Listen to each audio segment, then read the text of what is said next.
అంబేద్కర్ కోనసీమ జిల్లా ముమ్మిడివరంలో ప్రసిద్ధ పుణ్యక్షేత్రాలు శివనామస్మరణతో మార్మోగుతున్నాయి. మహాశివరాత్రి సందర్భంగా మురమళ్ళ శ్రీ భద్రకాళి సమేత వీరేశ్వర స్వామి, కాట్రేనికోన పార్వతీ సమేత కుండలేశ్వర స్వామి ఆలయాలు భక్తులతో కిక్కిరిసిపోయాయి. మహాశివుడి దర్శనం కోసం భక్తులు ఆలయాలకు పోటెత్తారు.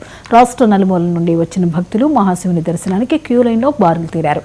తెల్లవారుజాము నుండే వృద్ధ గౌతమి గోదావరిలో భక్తులు పుణ్య స్నానాలు ఆచరించి మహాశివునికి ప్రత్యేక పూజలు చేశారు. మురమళ్ళ సెంటర్ నుండి వీరేశ్వర స్వామి ఆలయం వరకు ఏర్పాటు చేసిన విద్యుత్ దీపాలంకరణ, ఆలయం వద్ద బొమ్మల కొలువు ప్రత్యేక ఆకర్షణగా నిలిచాయి.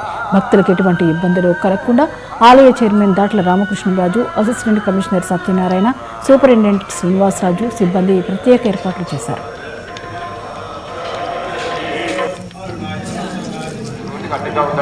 అంబేద్కర్ కోనసీమ జిల్లా మురమండల గ్రామంలో శ్రీ భద్రకాళి సమేత వీరేశ్వర స్వామి వారు నిత్య కళ్యాణం పచ్చతోరణంగా విరాజుతున్నారు. స్వామివారికి ఇక్కడ విశేషంగా కళ్యాణం జరగడం విశేషం. అలాగే మహాశివరాత్రి మహోత్సవాలలో భాగంగా ఫిబ్రవరి 15 నుండి 19వ తారీఖు వరకు